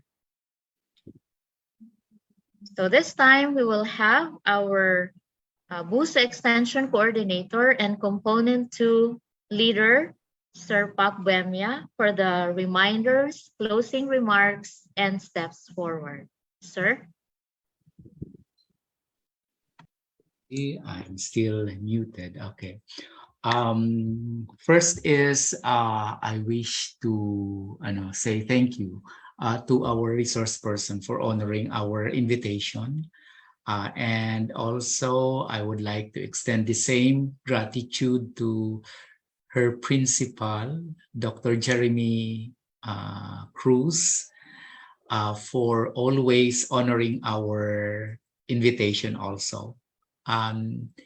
As you know, Legazpi City National High School has been doing a lot along inclusive education. Parang isang centerpiece project nila yung inclusive education. Sila yung pinakaunang school na nag-initiate nga ng citywide celebration ata along diversity and inclusivity. Meron silang tinatawag na Red Parade, if I do remember. Those are small initiatives that we hope to be replicated by other schools maybe, or in our case, the university. Then along this line, nasimulan ko po ito because of my course. Nagtuturo ako noong course na Special in Inclusive Education Foundations po, a 3-unit course. And then last year, during the height of the pandemic, I was thinking, ano ba ang pwede kong mai-contribute na unique para matulungan namin yung mga teachers na pre-service teachers. Nag-graduate na po sila, yung unang batch ng mga pre-service teachers na kumuha noong Foundations of Inclusive for the very first time. So yung graduating batch ngayon, sila yung second group na kukuha nito, ng course na ito. So yun nga, sabi ko, nandito naman pala yung Legazpi City National High School. They've been doing a lot, and I know personally ito nga aking kababata na isa sa mga expert na pagdating sa special education, and we're very lucky that she decided to stay in the Philippines instead of going abroad also, kasi highly priced recruit ang mga SPED teacher from the Philippines because they're well trained, they're willing to learn more, kahit na train na sila, they're still willing to learn, kaya nire-recruit sila. So we're very thankful na nag-stay sila, and we're thankful doon sa lahat ng nag-participate sa aming initial activity na ito. This is not the first, this is not a one-shot deal activity, kasi based on the meron na po kaming na-program with Ma'am Celeste, and the second part of this is really the Filipino Sign Language. And for that, ang reminder namin sa inyo, at kasi yun yung napagkasunduan namin with our resource person, you really have to learn first the basic, and that's the letters, yung sign ng mga letters, yung numero, yung days of the week, yung mga ganun po, basic siya. Ilalagay namin siya sa Google Classroom, tapos you try learning those. Kasi ang focus namin, pagdating na talaga sa around I think January 2023, we will invite selected pre-service teachers, kasi we cannot accommodate yet that the entire number that have registered. So we will be asking the help of your administrators through the ALCO organization to identify I think 10 from those that are just near the venue, because we will be inviting you, kasi ang gusto rin ng ating resource person in person yung session niya, but we will be doing it hybrid. Meron around 50 of you will be invited in a venue for the face-to-face on-site session. However, we will be live streaming it on Zoom, isusum namin, nandoon siya si Ma'am Celeste at kayo sa Zoom, and then ila-live stream natin doon sa dalawang Facebook pages, yung Bicol University and Extension. And then eventually yung BU Extension, Bicol University College of Extension Facebook din, baka magawan ko ng paraan na ma-live stream din siya. Para lahat po ay ma-accommodate sa aspect na matutunan nila yung ituturo ng ating resource person. Kasi ang focus na po niya talaga ay yung paggamit na ng FSL. Hindi na po yung pag-aaralan pa muna yung A, B, C, yung alphabet, kundi yung mga gestures na talaga na commonly used na if you will be interacting with students.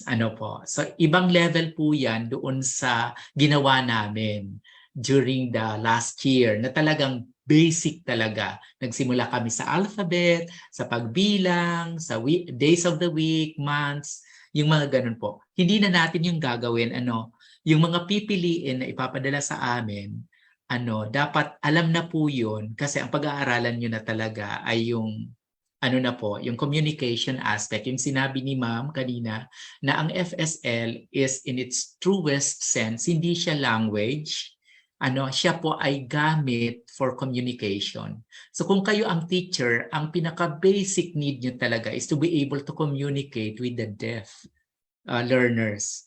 Wala pa doon muna yung grammar. Kasi paano mo maituturo yung grammar kung hindi ka nga nakakapag-communicate sa learner mo. So that's our purpose, to be able to learn FSL as our tool for communication. Add-on sa atin kasi alam na meron na tayong oral communication para sa mga regular students natin. So we will add on to that tool, and that tool is specific for the need of our hard of hearing or yung mga deaf natin, and that is through the sign language, Filipino Sign Language. Okay? So that would be the next step. You will be doing your asynchronous self-learning in the Google Classroom. Doon po sa mga hindi pa po naka-enroll, mag-enroll po kayo kasi doon namin po padadaanin yung mga links. Meron na po 3 atang links na napili ako para doon sa alphabet, tapos mga short video clips lang naman siya na parang matutunan nyo po okay? Karamihan ay Filipino kasi Filipino Sign Language ang pag-aaralan at yun din yung challenge sa amin kasi dapat ang mahanap namin ay mga tungkol sa Filipino Sign Language, hindi yung American kasi yun yung pag-aaralan muna natin pero alam ko si Ma'am Celeste, ang experience namin sa kanya, may mga add-on si Ma'am doon sa American Sign Language, dinadagdagan niya kasi mas formal yung American Sign Language po okay, so we will be doing that. Ang target date namin ay January kasi po yung component na iba may mga activities din po. And I am excited to announce to you na ang isang meron pong malaking gagawin, isa ring para sa mga guidance counselor ay si Dr. Henny Lumibaw, yung component component 3. May gagawin sila, I think this coming November or December. Tapos si Ma'am Nori para doon po sa mga research coordinators, meron din po na naka-timeline. Kaya sabi namin, yung continuation nito po ay gagawin namin by January. Tapos si Ma'am Marcia, meron din po siyang gagawin para po sa mga 4th year lang na pre-service teachers for their internship. Alam ko merong gagawin si Ma'am Mars na ganoon. So ngayon po ang papakiusap ko ay hantayin lang po yung announcement ng aming mga components at padadaanin namin yon. Usually pinapadaan po namin siya sa aming napaka accommodating na partner, the organization of the Association of Local Colleges and Universities, ALCO 5, through the president Sir Jobert Ofracio of the Ligao Community College po. And then as itong current na ginawa natin, meron po tayong evaluation para dito at palagi pong merong ganon.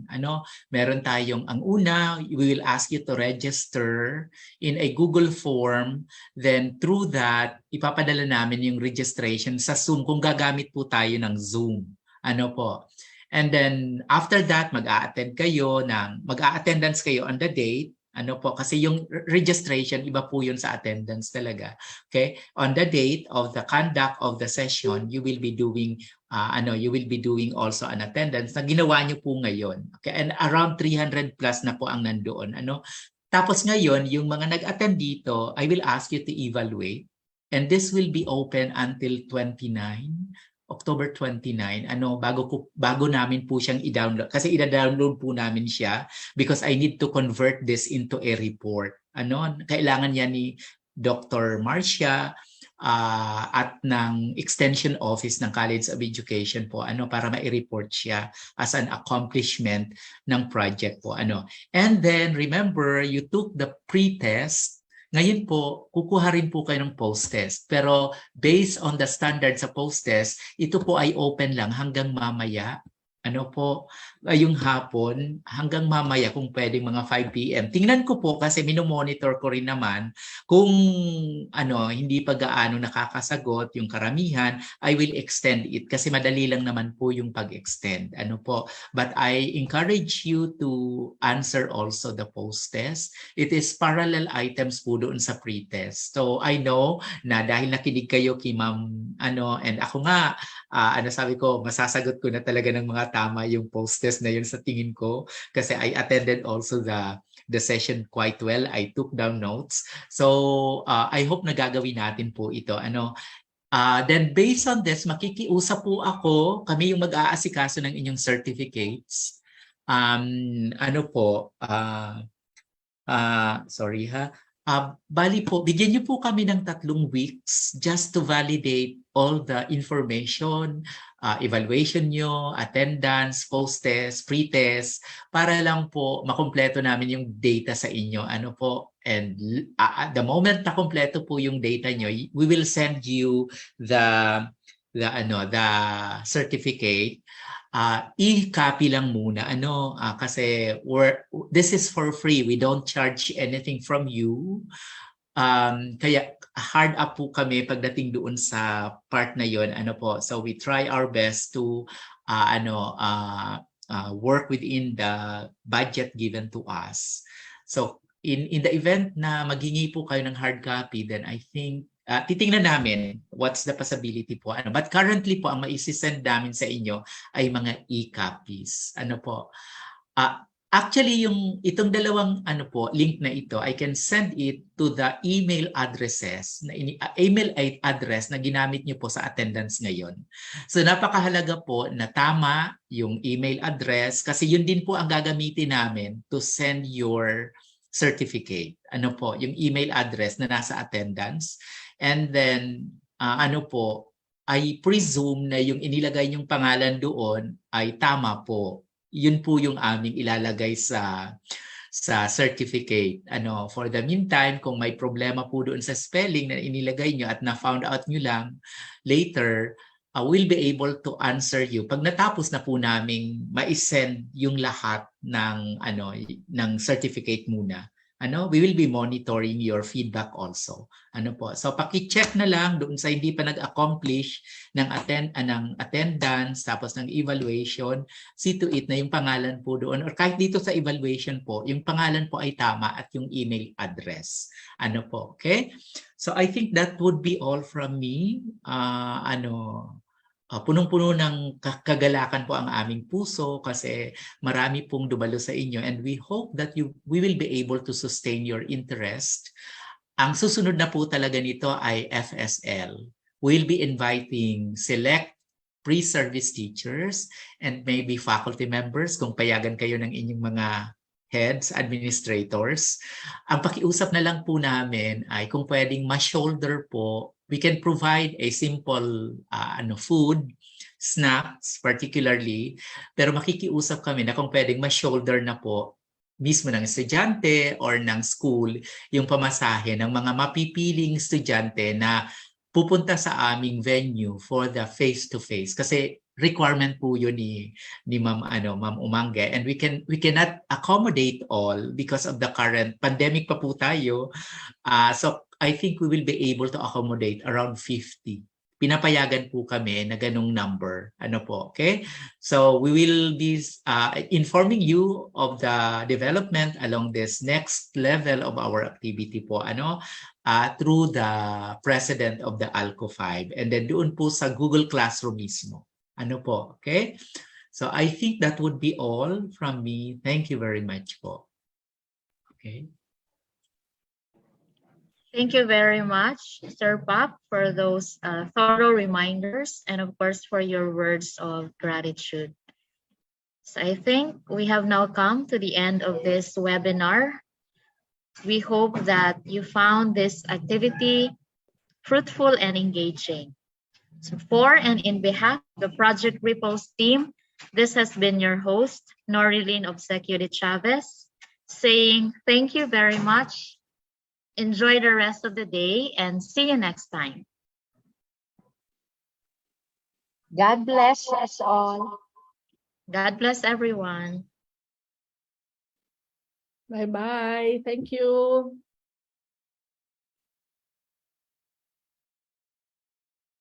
Ma'am Nori, thank you very much po. Ma'am Henny, thank you. Tugang. Thank And you then din to po. our resource person, Thank ang you. mag-aasikaso sa iyo, Ma'am Celeste, ay yung aming punong abala dyan, si Ma'am, Ma'am Marcia po, Hi! Thank you po. Sorry, I cannot come kasi ako yung nandito rin sa other end. Okay, so magpapatawag na lang po ako ng debriefing natin, not now kasi we're very busy. Tapusin ko rin po muna yung tatapusin ko rin yung evaluation kasi yun ang i-report ko sa inyo. And then gawin na lang po natin na online pa rin para kahit anytime maaring kahit mga 30 minutes na after office hour para lahat tayo ay okay na. Basta magpapatawag po ako ng debriefing. Okay? So, nakamute po kayo, Ma'am Celeste and Ma'am Marcia. Okay. So, sige po. Okay na po, I think that would be all. I will stop now the recording. Recording stopped. Hindi pa muna kami magpapasalamat kina Arnold at Mel kasi magpapatuloy po tayo, Mel and Arnold. Meron pa kaming mga susunod at makikiusap kami. We will inform you, Mr. Arnold Nuda and Mel Bulawan, kung kailan ito. I think we will just send you, pag na-finalize po namin yung timeline, para inform na at mailagay niyo na, we will send you the timeline na lang. Okay? So we will ask our project leader to finalize the timeline and I think we'll be able to do that. Okay? So sige po, I will now sign off. I will end now kasi ako yung may control. Okay?